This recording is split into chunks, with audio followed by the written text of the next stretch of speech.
नमस्कार श्याम प्रेमियों, स्वागत है आपका आपके अपने चैनल श्याम लीला में। कभी कभी जिंदगी हमें ऐसे मोड़ पर लाकर खड़ा कर देती है जहां से आगे कुछ भी दिखाई नहीं देता। न कोई रास्ता, न कोई सहारा और न ही कोई उम्मीद। ऐसे समय में बस एक नाम होता है जो अंधेरे में भी रोशनी बनकर सामने आता है। वो नाम है खाटू श्याम बाबा।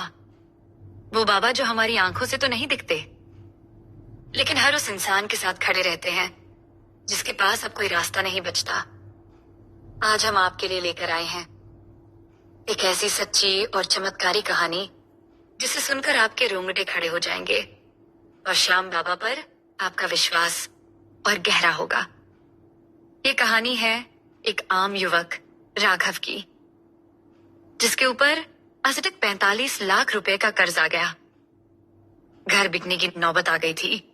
पिता की इज्जत, माँ की दवाइयां और बेटे की पढ़ाई, सब कुछ राघव के सिर पर था। और सबसे डरावनी बात यह थी कि उसे ये सब चुकाने के लिए सिर्फ 7 दिन मिले थे। न कोई बैंक उसकी मदद को आया, न कोई रिश्तेदार, न कोई जान पहचान। लेकिन फिर जो हुआ वो चमत्कार था। एक साधारण से रुमाल में बांधी गई एक छोटी सी गांठ, उसकी पूरी किस्मत बदल गई। कैसे हुआ ये सब? इसी बात को जानने के लिए इस वीडियो को अंत तक जरूर देखें।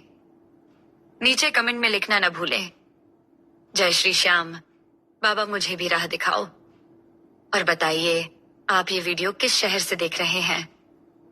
अगर आपने चैनल श्याम लीला को अभी तक सब्सक्राइब नहीं किया है तो जरूर कर लीजिए, क्योंकि हम हर सप्ताह श्याम बाबा की सच्ची और चमत्कारी कहानियां लेकर आते हैं। तो आइए शुरू करते हैं आज की ये भावुक और सच्ची घटना। राघव दिल्ली में एक प्राइवेट कंपनी में काम करता था। उसकी तनख्वाह 50,000 रुपए महीना थी।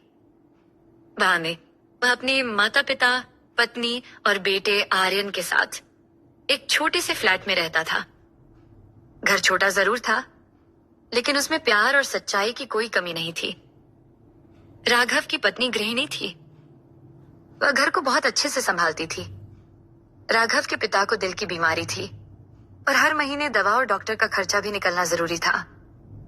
सब ठीक चल रहा था, लेकिन कुछ साल पहले उसके पिता ने अपने पुराने दोस्त सुरेश से 20 लाख रुपए का कर्ज लिया था। उन्हें एक छोटा व्यापार शुरू करना था, लेकिन व्यापार नहीं चला और कर्ज चुकाया नहीं जा सका। अब वही सुरेश जो पहले दोस्त था, अब एक सख्त लेनदार बन गया था। उसने राघव के घर आकर कह दिया, या तो मेरा पैसा लौटाओ या घर के कागज मेरे से रिपस की गिरवियां सिरी सेटी हैं, उन्हें कोर्ट में जमा करके मैं घर नीलाम करवा दूंगा। राघव के पिता ने सुरेश से थोड़ी मोहलत मांगी, लेकिन सुरेश ने साफ मना कर दिया। और फिर कुछ दिन बाद कोर्ट से नोटिस आ गया। राघव को सिर्फ 7 दिन मिले थे 45 लाख रुपए चुकाने के लिए, वरना घर की नीलामी तय थी। राघव बैंक गया, लोन मांगा, लेकिन प्रोसेसिंग टाइम बहुत लंबा था। प्राइवेट कंपनियों में गया तो ब्याज बहुत ज्यादा था। रिश्तेदारों से मदद मांगी, किसी ने फोन नहीं उठाया तो किसी ने कह दिया हमारे पास नहीं है। एक दिन राघव अपने घर की छत पर बैठा था। वो पूरी तरह टूट चुका था। तभी कि पुराना दोस्त आनंद उससे मिलने आया। राघव ने उसे पूरी बात बताई। कोर्ट का नोटिस, लोन न मिलना, घर बिकने का डर। आनंद ने थोड़ी देर सोचा और बोला, राघव, अब इंसानों से नहीं, बाबा श्याम से मदद मांग। राघव ने कहा, क्या करूं?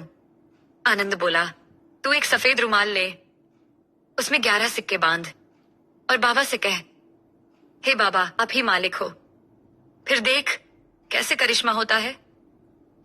राघव को कोई और रास्ता नजर नहीं आया। वो उसी रात अपनी कार में अपने माता पिता, पत्नी और बेटे के साथ खाटू के लिए निकल पड़ा। रास्ते भर उसकी जुबान पर एक ही नाम था, जय श्री श्याम। भोर में जब राघव मंदिर पहुंचा तो उसकी आंखों से आंसू रुक नहीं रहे थे। उसने बाबा के सामने सफेद रुमाल में 11 सिक्के बांधे और हाथ जोड़कर कहा, हे बाबा, अब आप ही मेरी नया पार लगाओ। उसके मन को अब थोड़ा सुकून मिला था।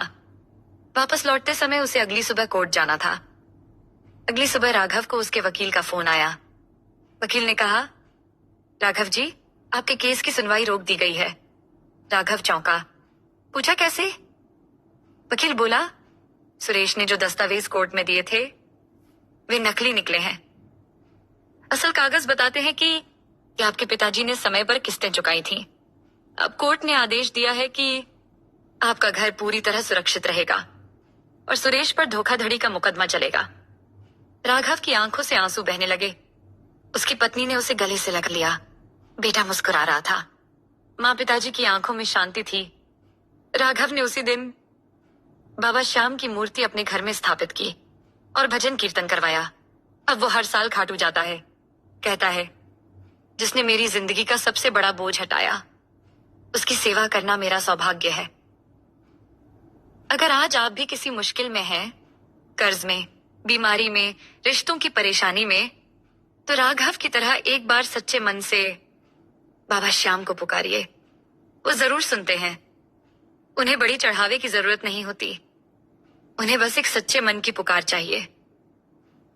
जब दुनिया सारे रास्ते बंद कर दे, तब श्याम बाबा नया रास्ता खोलते हैं। अगर इस कहानी ने आपके दिल को छुआ हो तो इस वीडियो को शेयर कीजिए। कमेंट करके बताइए, जय श्री श्याम, बाबा आपने भी मुझे सहारा दिया। अगर आपने अभी तक हमारे चैनल श्याम लीला को सब्सक्राइब नहीं किया है तो जरूर कर लीजिए। हम हर दिन लाते हैं ऐसी सच्ची घटनाएं जो आपके विश्वास को और गहरा करती हैं। फिर मिलेंगे एक और चमत्कारी कथा के साथ। जय श्री श्याम।